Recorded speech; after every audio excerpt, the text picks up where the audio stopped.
அஸ்ஸலாமு அலைக்கும் வரஹ்மத்துல்லாஹி வபரகாத்துஹு. அல்ஹம்துலில்லாஹி ரப்பில் ஆலமீன். வஸ்ஸலாத்து வஸ்ஸலாமு அலா சய்யிதினா முஹம்மதின் வ அலா ஆலிஹி வஸஹ்பிஹி அஜ்மஈன். வமா தௌஃபீகி இல்லா பில்லாஹ் லா ஹவ்ல வலா குவத்த இல்லா பில்லாஹில் அலியுல் அலீம். சுப்ஹானக லா இல்ம லனா இல்லா மா அல்லம்தனா இன்னகல் அன்தல் அலீமுல் ஹகீம். புனிதமிக்க இந்த ஜும்மாவிற்கு நம்மை எல்லாம் பங்கெடுக்க செய்து அல்லாவும் அல்லாவுடைய தூதரும் காட்டி தந்த அடிப்படையிலே இந்த ஜும்மா தொழுகையை அமைத்துக் கொள்வதற்காக நமக்கெல்லாம் வாய்ப்பளித்த எல்லாம் வல்ல ஏக இறைவனை போற்றி புகழ்ந்தவனாக எனது உரையை துவங்குகின்றேன். இந்த இஸ்லாமிய சன்மார்க்கம் 1400 ஆண்டு பாரம்பரிய மார்க்கம் என்று அனைவராலும் ஒப்புக்கொள்ளப்பட்ட ஒரு மார்க்கமாக திகழ்கின்றது. அப்படிப்பட்ட இந்த இஸ்லாமிய சன்மார்க்கத்திலே அல்லாவும் அல்லாவுடைய தூதரும் காட்டி தந்த அடிப்படையை மட்டும் பின்பற்ற வேண்டிய இந்த இஸ்லாமிய சன்மார்க்கத்திலே படைத்த ரப்புல் ஆலமீன் என்ன சொன்னாலும் சரி, அல்லாஹுவால் அங்கீகரிக்கப்பட்ட நம் உயிரினும் மேலான கண்மணி நாயகம் ஸல்லல்லாஹு அலைஹி வஸல்லம் அவர்கள் என்ன சொன்னாலும் சரி, நாங்கள் எங்களுக்கென்று ஒரு கொள்கையை வகுத்து வைத்துக் கொண்டு அந்த கொள்கைக்குள்ளே அல்லாஹுடைய வேதமாகிய மாமரை குர்ஆனையும் அல்லாஹுவால் அங்கீகரிக்கப்பட்ட நம் உயிரினும் மேலான கண்மணி நாயகம் ஸல்லல்லாஹு அலைஹி வஸல்லம் அவர்களின் பொன்மொழிகளையும் வளைக்கக்கூடியவர்களாக இன்றைக்கும் இந்த சமுதாயத்திலே உலா வரக்கூடிய காட்சிகளை நாம் காண்கின்றோம். அந்த அடிப்படையிலே கடந்த பல வாரங்களாக அல்லாவும் அல்லாவுடைய தூதரும் காட்டி தந்த அடிப்படையில் தான் நம்முடைய வணக்க வழிபாடுகளை நாம் அமைத்துக் கொள்ள வேண்டும்.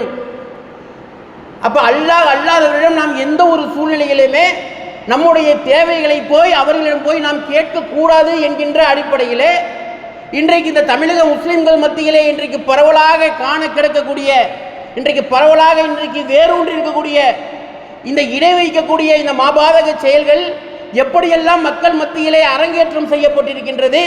இதை நாம் நடுநிலை கண்ணோட்டத்தோடு இதை சரியான முறையிலே நாம் அணுகி இது சரியான கொள்கை கோட்பாடுகளாக இருந்தால் நாம் நம்மை திருத்திக் கொண்டு அந்த சத்திய கொள்கை என்று எதை அவர்கள் பிரச்சாரம் செய்கின்றார்களோ, எந்த இணை வைப்பு கொள்கையை அவர்கள் பிரச்சாரம் செய்கின்றார்களோ அதுதான் மார்க்கம் என்கின்ற அடிப்படையில் நாமும் செல்வதற்கு தயார் என்கின்ற ஒரு வெளிப்படையான ஒரு மனநிலையில் தான் நாம் இந்த தலைப்பிற்கு உள்ளேயே நம்ம போனோம்.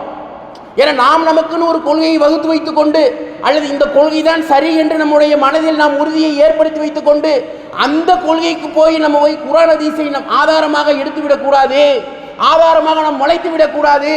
அப்படி வளைத்தோம் என்று சொன்னால் வல்ல ரஹ்மானுடைய அந்த கடுமையான இந்த கோபத்திற்கு ஆளானவர்களாக நாம் ஆகிவிடுவோம் என்கின்ற அடிப்படையிலே நம்ம என்ன செஞ்சோம், இந்த விஷயத்தை ஆரம்பத்திலேயே நாம் அனைவருமே இதை கேட்டுக்கொண்டிருக்கக்கூடிய ஒவ்வொருவரும் என்ன செய்யணும், நடுநிலை சிந்தனையோடு இந்த தலைப்பை நம்ம கையில் எடுக்க வேண்டும். இதை நம்முடைய சிந்தனைக்கு நாம் கொண்டு போய் செலுத்த வேண்டும். நம்முடைய சிந்தனையை அல்லாஹ்வுக்காக நாம் செலுத்தக்கூடிய, அல்லாஹ்விற்காக சிந்திக்கக்கூடிய ஒரு சிந்தனையாக அதை நாம் ஆக்கி நம்முடைய மறுமை வாழ்க்கையை அழகான ஒரு வாழ்க்கையாக நாம் அமைத்துக் கொள்ள வேண்டும் என்கின்ற அடிப்படையில் தான் நாம் இந்த தலைப்புக்குள்ள போனோம். அல்ஹம்துலில்லாஹ். அப்போ அந்த அடிப்படையிலே இன்றைக்கு நம்ம இதுக்கு முன்னால மேலோட்டமாக இந்த ஜியாரத் என்கின்ற விஷயத்தை மேலோட்டமாக நம்ம பார்த்தோம். அல்லாஹ்வுடைய தூதர் ஸல்லல்லாஹு அலைஹி வஸல்லம் அவர்கள் இந்த ஜியாரத் என்கின்ற இந்த அமலை அவங்க எந்த அடிப்படையில் அவர்கள் செய்தார்கள், எந்த அடிப்படையில் அனுமதி வழங்கினார்கள், எந்த அடிப்படைக்கு அவர்கள் அங்கீகாரம் கொடுத்திருக்கின்றார்கள். அப்போ நபிகளாருடைய சொல் செயல் அங்கீகாரம் என்பது எது என்பதை நாம் நடுநிலையோடு சிந்தித்து பார்க்க வேண்டும். ஜியாரத் என்பது ஒரு ஹராமான ஒரு வாதம் கிடையாது. ஜியாரத் என்பது நபிகளாருடைய ஒரு சுன்னத்து. ஏனைய சுன்னத்துக்களான விஷயங்களை நாம் பற்றி பிடிப்பதற்கு என்ன வேல்யூ கொடுக்கிறோமோ அதே போன்று இந்த சுன்னத்தான இந்த காரியத்தை செய்வதற்கும் நம்ம என்ன செய்யணும், நாம் பற்றி பிடிப்பதற்கு நாம் ஆர்வம் செலுத்த வேண்டும். ஆனால் நம்ம தமிழக முஸ்லிம்கள் மத்தியில் பார்க்கிறோம், ஜியாரத் செய்வது கூடும் என்று சொல்லக்கூடிய நம்ம பார்த்து ஜியாரத் செய்வதை இவர்கள் தடுக்கின்றார்கள். இவர்கள் அல்லாஹ்வுடைய மார்க்கத்தை வளைக்கின்றார்கள். வளைக்க முடியாவிட்டால் இவர்கள் ஒழித்து விடுகின்றார்கள் அல்லாஹ்வுடைய மார்க்கத்தை என்றெல்லாம் பொய் பிரச்சாரம் செய்து கொண்டிருக்கக்கூடிய காட்சியை நம்ம பார்த்தோம்.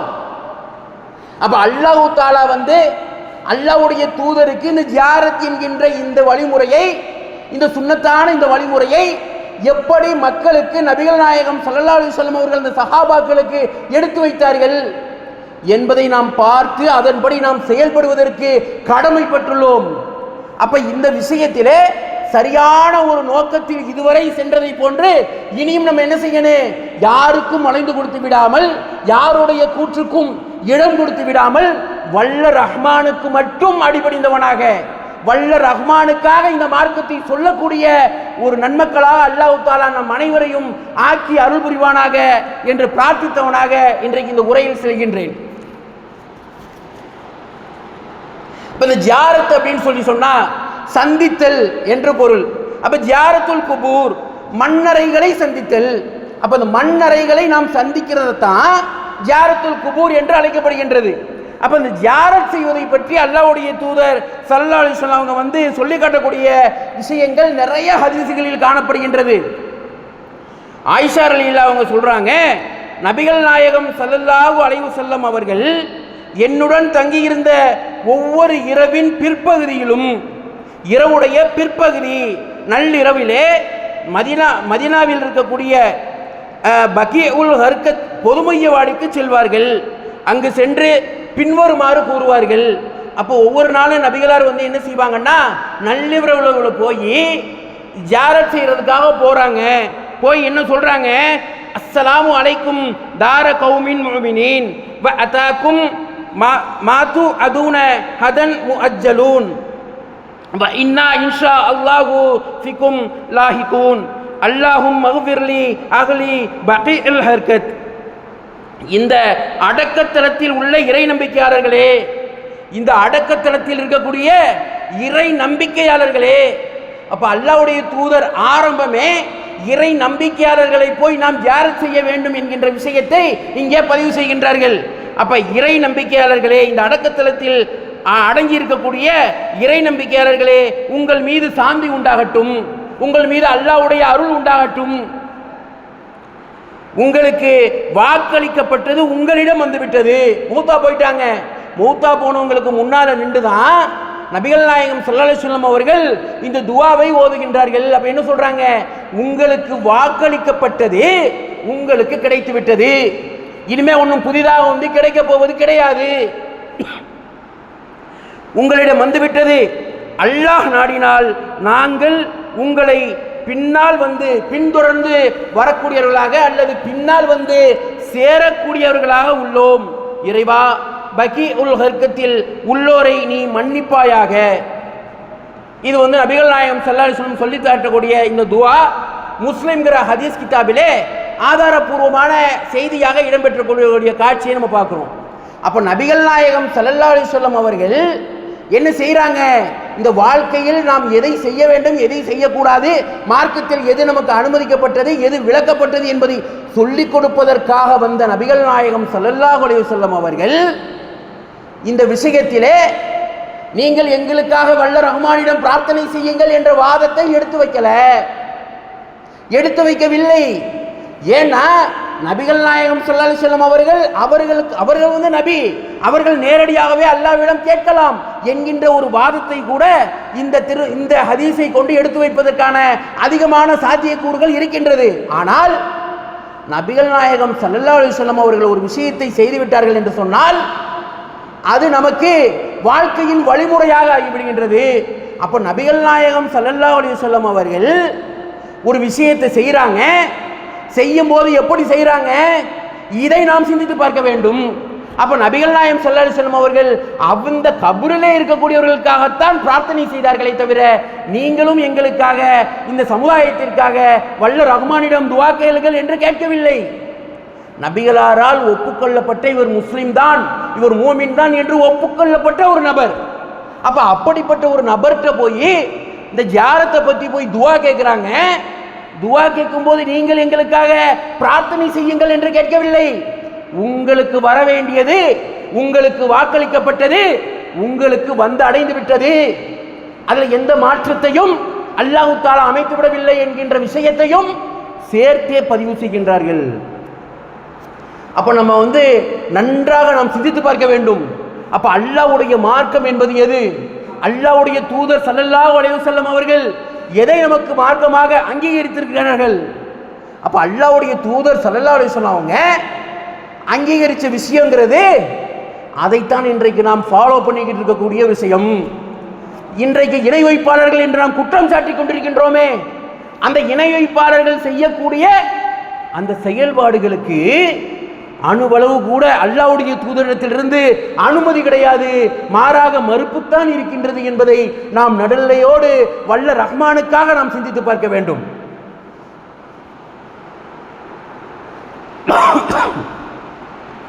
அபூ ஹுரைரா ரலியல்லாஹு அவங்க அறிவிக்கிறாங்க, நபிகள் நாயகம் ஸல்லல்லாஹு அலைஹி வஸல்லம் அவர்கள் தம் தாயாருடைய அடக்கத்தலத்தை சந்தித்த போது அழுதார்கள்.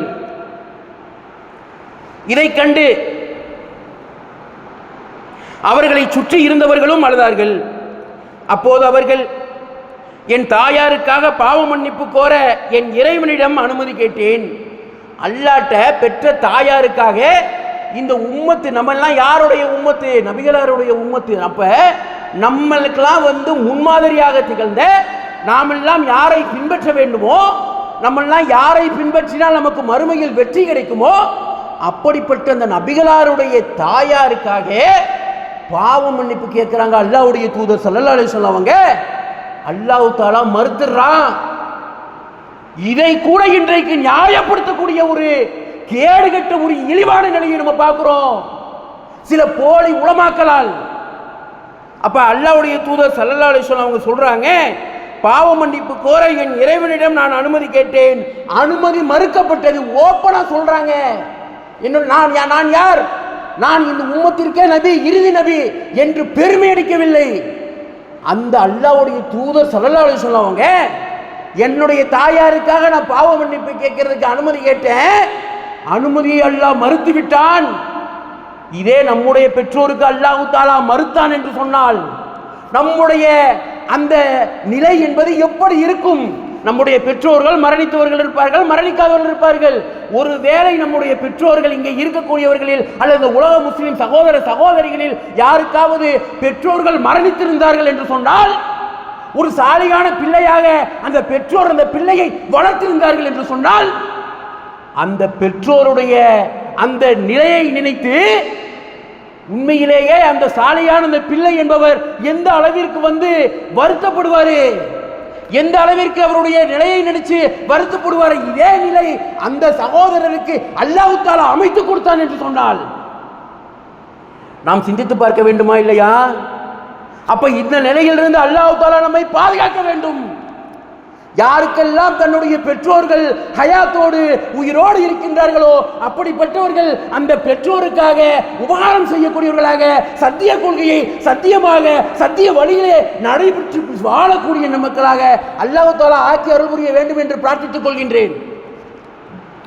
அப்ப பாவ மன்னிப்பு கோர என் இறைவனிடம் நான் அனுமதி கேட்டேன், அனுமதி மறுக்கப்பட்டது. அவரது அடக்கத்தலத்தை சந்திப்பதற்கு நான் அனுமதி கேட்டேன். அப்ப அடக்கத்தலத்தை சந்திக்கிறதுக்கு அல்லாஹ்வுடைய தூதர் அல்லாஹ்விடம் அனுமதி கேட்கிறாங்க. மன்னிப்புதான் மாட்டேன்னு சொல்லிட்டயா அல்லாஹ், என்னுடைய பெற்றோர்களுடைய இந்த கபரை போய் நான் சந்திக்கிறதுக்காக எனக்கு அனுமதி கொடு என்று அல்லாஹ்வுடைய தூதர் கேட்கிறாங்க. அல்லாஹ் தஆலா அனுமதி வழங்கினான். எனவே அடக்க தலங்களை சந்தியுங்கள், அது மரணத்தை நினைவூட்டும் என்று அல்லாஹ்வுடைய தூதர் ஸல்லல்லாஹு அலைஹி வஸல்லம் அவர்கள் கூறினார்கள். இது முஸ்லிம்ங்கிற ஹதீஸ் கிதாபிலே பதிவு செய்யப்பட்டுள்ள ஒரு ஆதாரப்பூர்வமான செய்தி. இப்போ நாம் நன்றாக சிந்தித்து பார்க்க வேண்டும். அந்த இடத்துல தன்னுடைய தாயாருக்காக பாவ மன்னிப்பு கேட்கறதுக்கு கேட்கிறாங்க, மன்னிக்கப்படலை, அதாவது மன்னிக்கப்படாத காரணத்தினால அல்லாஹ் தஆலா நிராகரிக்கின்றான், அனுமதியை மறுக்கின்றான். ஆனால் கபரை நான் போய் பார்க்கலாமா, அது அடக்கம் செய்யப்பட்ட இடத்தை போய் நான் சந்திக்கலாமா என்று அல்லாஹ்வுடைய தூதர் அல்லாஹ்விடம் அனுமதி கேட்கிறாங்க. அல்லாஹ் தஆலா அனுமதிக்கிறான். அப்ப அந்த இடத்துல அழக்கூடிய காட்சியை நம்ம பார்க்கிறோம். அப்ப அந்த இடத்தில் நம்முடைய பெற்றோர்கள் அப்படிப்பட்ட நிலையாக இருந்திருந்தால் அல்லாஹ் பாதுகாக்க வேண்டும். நம்முடைய பெற்றோர்கள் அந்த நிலையிலிருந்து பாதுகாக்கப்பட்டவர்களாக அல்லாஹ் தஆலா ஆக்கி அருள் புரிவானாக.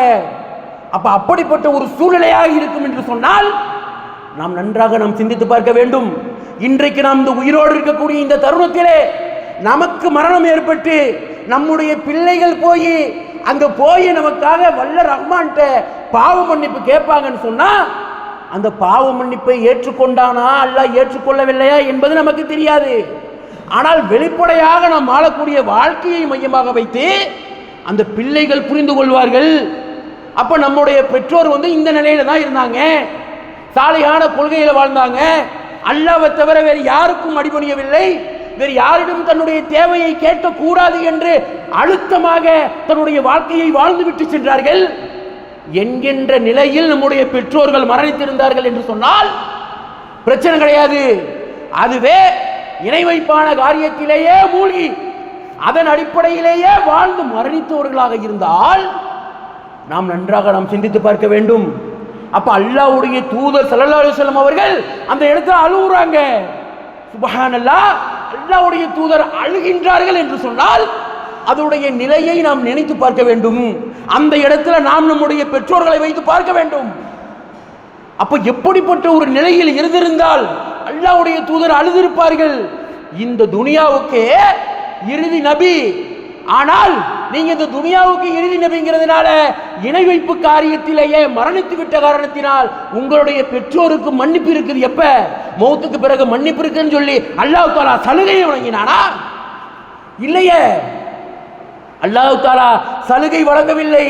அல்லாஹ் தஆலா எந்த அளவிற்கு இரக்க குணமுடையவனோ அந்த அளவிற்கு கடின உள்ளம் கொண்டவன், சமநிலையாக செயல்படக்கூடியவன். அப்ப நாம் நன்றாக சிந்தித்து பார்க்க வேண்டும். அல்லாஹ்வை நாம் எந்த அளவிற்கு அருள் பொங்கக்கூடியவனாக பார்க்கின்றோமோ அந்த அடிப்படையில் பார்த்தோம் என்று சொன்னால் நாம் நம்முடைய மறுமை வாழ்க்கையை அழகானதாக நாம் ஆக்கிக் கொள்ளலாம். அதே வேளையிலே அல்லாஹ்வை கடின உள்ளம் கொண்டவனாக, கடின சித்தம் கொண்டவனாக, கோப முகமுடையவனாக அவனை நாம் பார்த்துவிடக் கூடாது. அல்லாஹ் தஆலா நம்முடைய வாழ்க்கையில் அப்படிப்பட்ட நிலையிலிருந்து அல்லாஹ் நம்மை பார்க்காமல் இருப்பதற்கு வல்ல ரஹ்மான் அருள் புரிவானாக.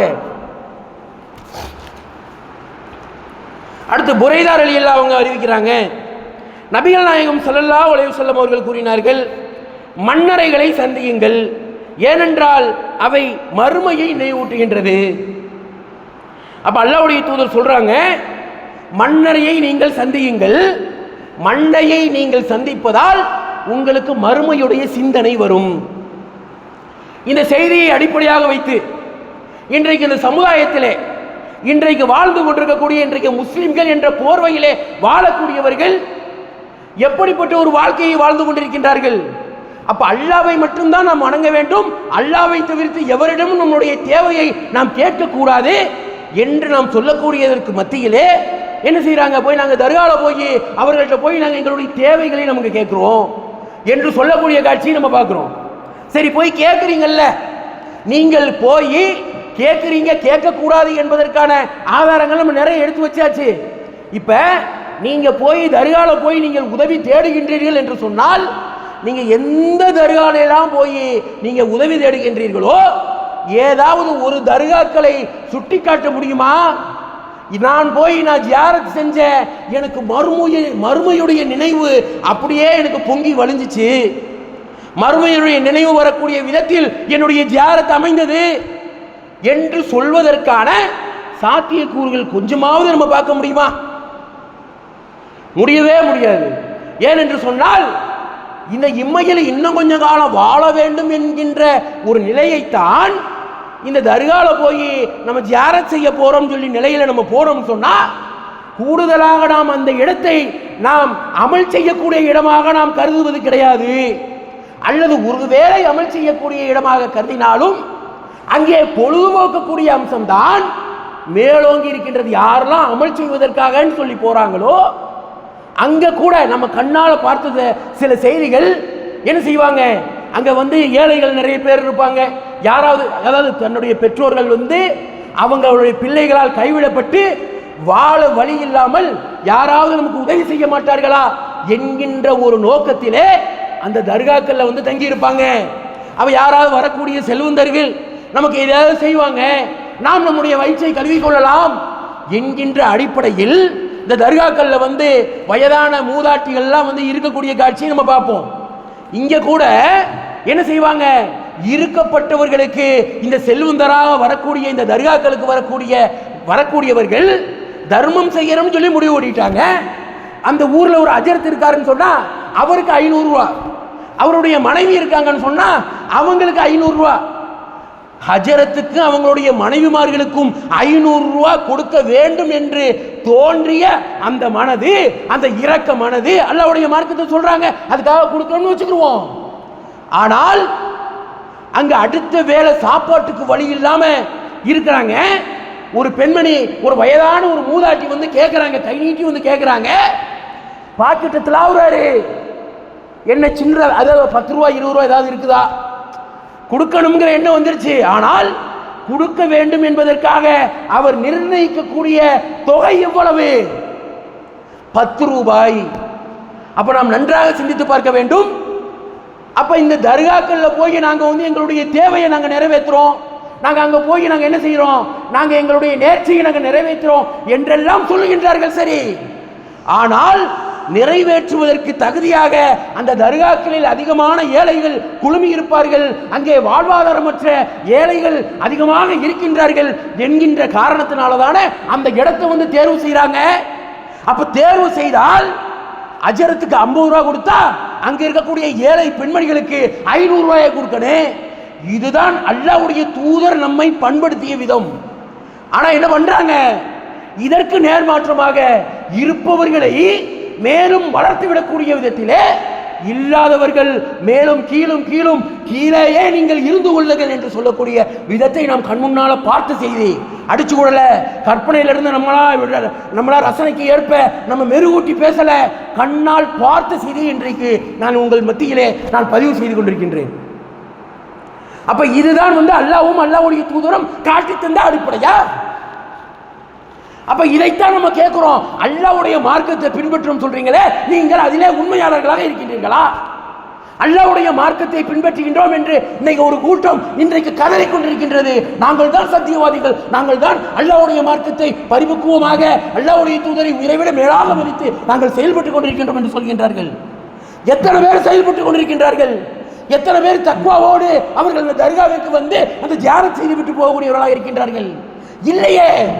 மார்க்கம் எது என்பது தெளிவாக தெரிந்த பின்னரும் நேரான வழி என்னதென்று தனக்கு தெளிவான பின்னர் எவர் அந்த வழியை விட்டுவிட்டு அல்லாஹ்வுடைய அந்த வழியை விட்டுவிட்டு வேறு ஒரு வழியை பின்பற்றுகின்றாரோ அவரை அவர் திருப்பிய வழியிலேயே திருப்பி விடுவோம், பின்னர் அவரை நரகில் புகுத்தி விடுவோம் என்கின்ற அல்லாஹ்வுடைய இந்த கடுமையான எச்சரிக்கையை நாம் சிந்தித்து பார்க்கக்கூடிய நன்மக்களாக இருக்க வேண்டும் என்று கூறி இந்த ஜும்மாவின் முதல் உரையை நிறைவு செய்கின்றேன். வாஹித் அல்ஹம்துலில்லாஹி ரப்பில் ஆலமீன். அஸ்ஸலாமு அலைக்கும் வரஹ்மத்துல்லாஹி வபரகாத்துஹு.